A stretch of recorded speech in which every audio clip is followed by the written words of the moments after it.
ఈ నెల 11వ తేదీ తిరుమణతురై అనే వ్యక్తి ఆదిపట్ల పోలీస్ స్టేషన్ శ్రీరామ్ నగర్ వాస్తవ్యులు ఆదిపట్ల పిఎస్ నుండి వచ్చి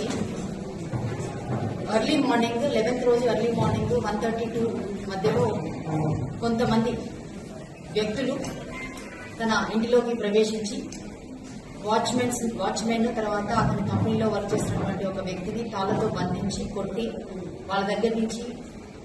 మొబైల్ ఫోన్ లాక్కొని మెయిన్ డోర్ ని బ్రేక్ చేసి దోపిడీ చేయాలని ఒక ఉద్దేశంతో సీసీటీవీలను కూడా డ్యామేజ్ చేసి ఇలాంటి ప్రయత్నం చేశారని చెప్పేసి ఆదిపట్ల పోలీస్ స్టేషన్ లో మనకి ఫిర్యాదు ఇవ్వగా ఇమీడియట్ గా మనం అది ఒక కేసు రిజిస్టర్ చేసి సెక్షన్స్ 395 342లో ఒక కేసు రిజిస్టర్ చేయడం జరిగింది. తర్వాత అక్కడ ఉన్నటువంటి క్లూస్ ఆధారంగా దాని యొక్క గ్రావిటీని తెలుసుకుని ఇమ్మీడియట్ గా SHO ఆదిపట్ల రాఘవేందర్ రెడ్డితో ఒక క్రైమ్ టీమ్ ని SI కృష్ణ టీమ్ ని ఇమ్మీడియట్ గా ఏర్పాటు చేసి దీని మీద మళ్ళీ క్రైమ్ ట్రాకింగ్ అనేది ఒకటి చేయడం జరిగింది. ఇందులో మనకి ఉన్నటువంటి క్లూస్ ఆధారంగా ఈ రోజు చింతలకుంట KS బేకరీ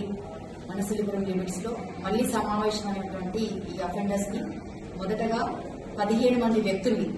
మనం ఈ బేకరీ నందు ఈ రోజు అప్రహెండ్ చేయడం జరిగింది. ఈ కేసు యొక్క వివరాలకు వెళ్తే భోగిని జంగయ్య అనే వ్యక్తి బ్రాహ్మణపల్లి ఆదిపట్ల పిఎస్ లిమిట్స్ లో బ్రాహ్మణపల్లి అనే ప్లేస్ లో ఉంటూ అతని స్నేహితులైనటువంటి శేఖర్ రెడ్డి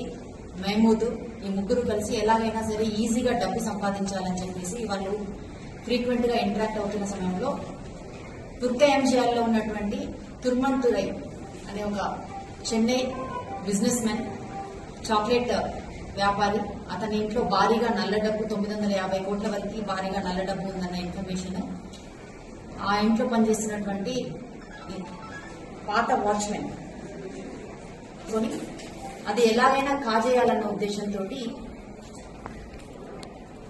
ఒక సూపర్స్టిషియస్ బిలీఫ్స్ తో ఒక పూజారిని కాంటాక్ట్ చేయడం జరుగుతుంది. ఆ పూజారిని కూడా ఆ ఇంటి దగ్గరికి తీసుకొచ్చేసి వెక్కి చేయించి నిజంగానే ఆ ఇంట్లో నల్లధనం ఉందా లేదా అనే విషయాన్ని అతన్ని తెలియజేయవలసిందిగా రిక్వెస్ట్ చేసి అతనితో మాట్లాడుకున్న తర్వాత మళ్ళీ ఆ పూజారి మళ్ళీ రాలేదు. ఈ క్రమంలో మళ్ళీ వాళ్లకు సంబంధించినటువంటి వాళ్ళ స్నేహితులైనటువంటి పెద్ది శ్రీనివాస్ అనే వ్యక్తిని కాంటాక్ట్ చేస్తే అతనికి తెలిసినటువంటి విజయవాడ వాస్తవ్యుడైనటువంటి ఒక ఫ్రాడ్స్టర్ రజాక్ అనే అతనికి ఈ విషయం తెలిస్తే ఆ రజాక్ తనకున్నటువంటి పాత పరిచయాల ద్వారా ఆ చాక్లెట్ ఫ్యాక్టరీ యజమాని ఇంట్లో వర్క్ చేస్తున్నటువంటి ఒక మేనేజర్ ద్వారా అందులో నిజంగానే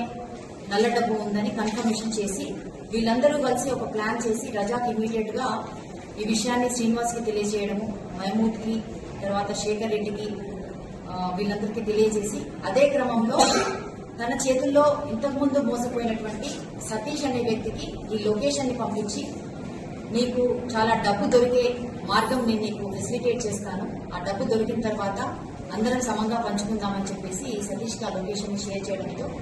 సతీష్ తన ఫ్రెండ్ అయినటువంటి ఒక జాతిని తర్వాత మహమూద్ శేఖర్ రెడ్డి శ్రీనివాస్ జంగయ్య వీళ్ళందరూ మళ్ళీ ఆ ఇంటికి వచ్చి రెక్కి చేసి ఓల్డ్ సిటీకి సంబంధించినటువంటి ఒక 8 మంది వ్యక్తుల్ని హైర్ చేసుకుని వారి ద్వారా ఈ ఆపరేషన్ ని చేయాలని చెప్పేసి ఒక ప్లాన్ పథకం ప్రకారం అనుకుని ముందుగా 4వ తారీఖు ఆ ఇంటిలోకి ఈ ఓల్డ్ సిటీ నుంచి తీసుకొచ్చినటువంటి ఎవరైతే హైర్ చేసుకున్నటువంటి 8 మంది వ్యక్తులు ఉన్నారో వాళ్ళందరితోటి ఆ ఇంట్లోకి ప్రవేశింపై చేయటట్టుగా చేసి వీళ్ళంతా బయట మిగతా వాళ్ళు ఎవరైతే మహమూద్ జంగయ్య శ్రీనివాస్ సతీష్ జాకి వీళ్ళందరూ బయట కొద్ది దూరంలో వేచి ఉంటూ వీళ్ళందరినీ లోపలికి పంపించి లోపల చూసినప్పుడు అక్కడ సీసీటీవీస్ ఉండడము తర్వాత లోపల డోర్స్ లాక్ వేసి అవి కొంచెం వీళ్ళకి ఫెసిలిటేట్ చేస్తున్నట్టుగా లేకపోవడం వల్ల దాని నుంచి వాళ్ళు మళ్ళీ విత్డ్రా అయిపోయి వెనక్కి రావడం అనేది జరిగింది. తర్వాత మళ్ళీ వీళ్ళంతా ఒక హోటల్కి వెళ్లి అక్కడ మళ్ళీ ఒకసారి మాట్లాడుకొని మళ్ళీ తర్వాత ప్లాన్ చేసుకున్నామని చెప్పి అక్కడి నుంచి డిస్కస్ అయిన తర్వాత ఏ విధంగా కూడా పోలీస్ కంప్లైంట్ అనేది రిపోర్ట్ కావడం ద్వారా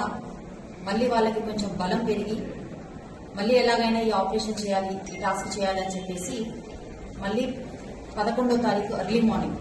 మళ్ళీ సేమ్ టీము బయట ఈ 5 వ్యక్తులు వాళ్ళ దగ్గర ఉన్నటువంటి బ్లాక్ కలర్ పేపర్ తో ఉన్నటువంటి కరెన్సీని వాళ్ళ దగ్గర పెట్టుకొని వీళ్ళు అంతకుముందే బేగం